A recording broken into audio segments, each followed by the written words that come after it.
আসসালামু আলাইকুম এভরিওয়ান। আমি আজকে আপনাদেরকে হালিম রান্না করে দেখাবো। হালিম রান্না করার জন্য এখানে গরুর গোশটা ছোট টুকরা করে পরিষ্কার করে নিয়েছি। এখানে হাড়, চর্বি সহ আছে গোশ। এখানে একটু বেশি পরিমাণে গোশ আছে। এই মাংসে রান্না করে আমি ২ টা রেসিপি শেয়ার করব আপনাদের সাথে।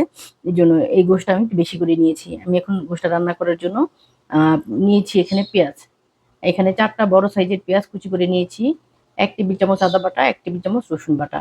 নিয়েছি ৪ টা এলাচ, ২ টা দারচিনি, ২ টা তেজপাতা। লাগবে লবণ এবং অলিভ অয়েল তেলে রান্না করব আমি।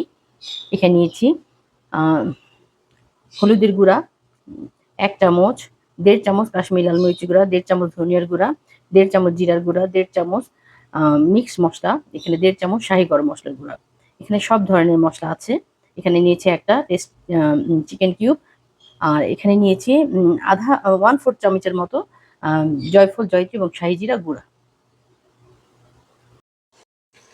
এখন এখানে আমি লবণ দিয়ে দিব।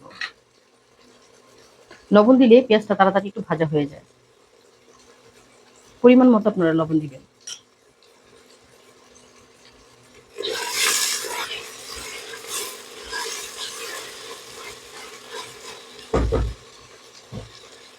পেঁয়াজটা একটু ভেজে নিয়েছি। এখন এই পর্যায়ে আমি গোশটা দিয়ে দিব।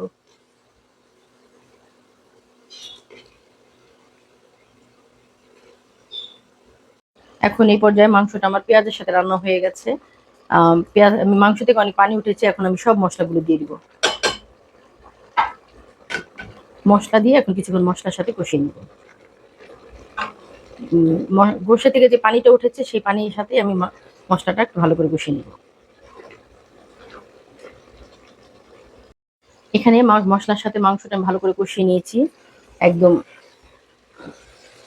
মসলাটা মাংসের সাথে ভালো করে কষানো হয়ে গেছে। এখন এই পর্যায়ে আমি ফুটানো গরম পানি দিয়ে দিব মাংস সিদ্ধ হওয়ার জন্য। মাংসটা আমি এমনভাবে সিদ্ধ করব যাতে মাংসটা একদম নরম হয়ে যায়।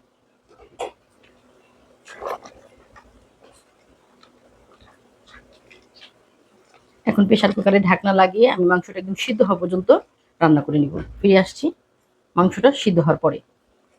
এখানে গোশটা সিদ্ধ হওয়ার পরে এই যে এইরকম হয়েছে। আমি চুলা অফ করে দিয়ে ঠান্ডা করে নিয়েছি। এটা ঠান্ডা হয়ে গেছে। এখন একটা বক্সে নিয়ে নিব।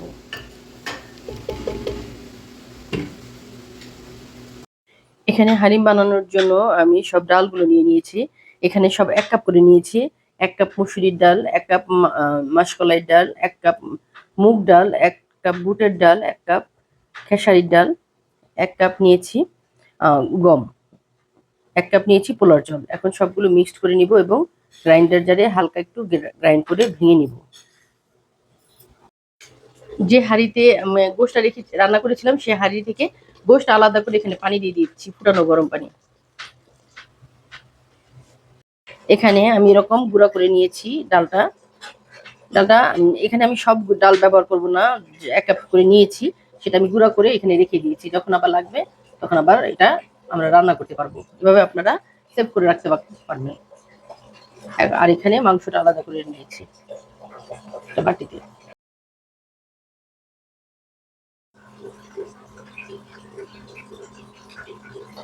এখন এখানে ডালগুলো দিয়ে দিব। ফুটানো গরম পানিতে ডালটা এখন জাল করে নিব।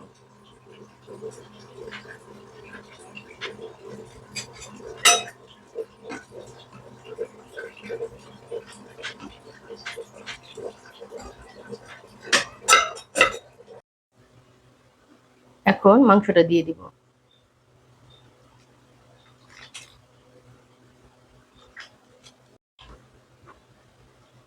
এখন এই ডাল আর মাংস একসাথে জাল করে নিতে হবে। একদম ডালটা সিদ্ধ হওয়া পর্যন্ত এবং মাংসটা আরো নরম হয়ে যাওয়া পর্যন্ত।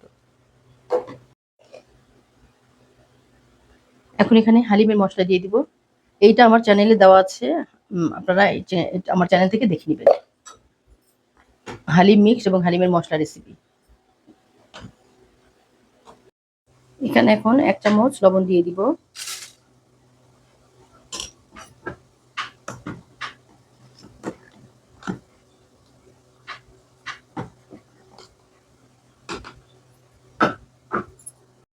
এখানে আমি একটা ফ্রাই প্যানে ঘি দিয়ে দিয়েছি। ঘি এবং পেঁয়াজ। পেঁয়াজটা আমি বাদামি করে ভেজে হালিমের উপরে দিয়ে দিব।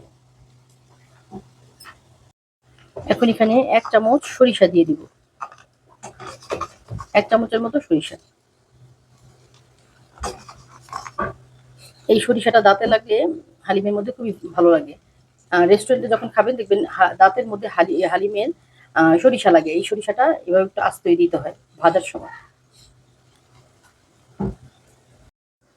এখন বাগারটা আমার কমপ্লিট হয়ে গেছে। এখন এই বাগারটা হালিমের মধ্যে ঢেলে দিব।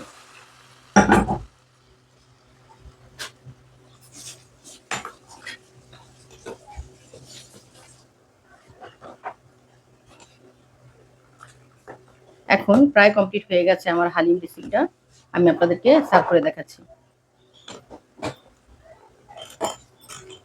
এখানে হালিমের জন্য আমি শসা, পুদিনা পাতা, ধনিয়া পাতা, লেবু ছোট ছোট মিহি কুচি করে নিয়েছি, কাঁচামরিচ এবং আদা কুচি করে নিয়েছি। এটা হালিমের মধ্যে আমি সার্ভ করব। এখন হালিমটা একটা প্লেটে নিয়ে নিয়েছি। এখন এখানে সব লেবু দিয়ে দিব, লেবু কুচি, কাঁচামরিচ, শসা কুচি, ধনিয়া পাতা কুচি এবং পুদিনা পাতা কুচি। উপরে একটু পেঁয়াজ বেরেস্তা দিয়ে দিব।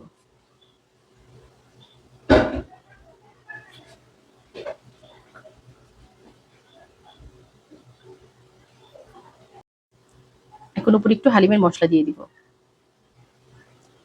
হয়ে গেছে আমার হালিম রেসিপি। আপনারাও আমার রেসিপি ফলো করে বানাতে পারেন। যদি আমার রেসিপিগুলো আপনাদের ভালো লাগে তাহলে আমাকে সাপোর্ট করবেন এবং আমার নিত্য নতুন রেসিপি দেখার জন্য আমার পাশে থাকবেন। ভালো লাগলে লাইক, কমেন্ট এবং শেয়ার করবেন। যারা আমাকে সাবস্ক্রাইব করেছেন তাদেরকে অসংখ্য অসংখ্য ধন্যবাদ। আর যারা এখন আমাকে সাবস্ক্রাইব করেনি, যদি আমার রেসিপিগুলো আপনাদের ভালো লাগে তাহলে আমাকে সাপোর্ট করবেন। আল্লাহ হাফিজ।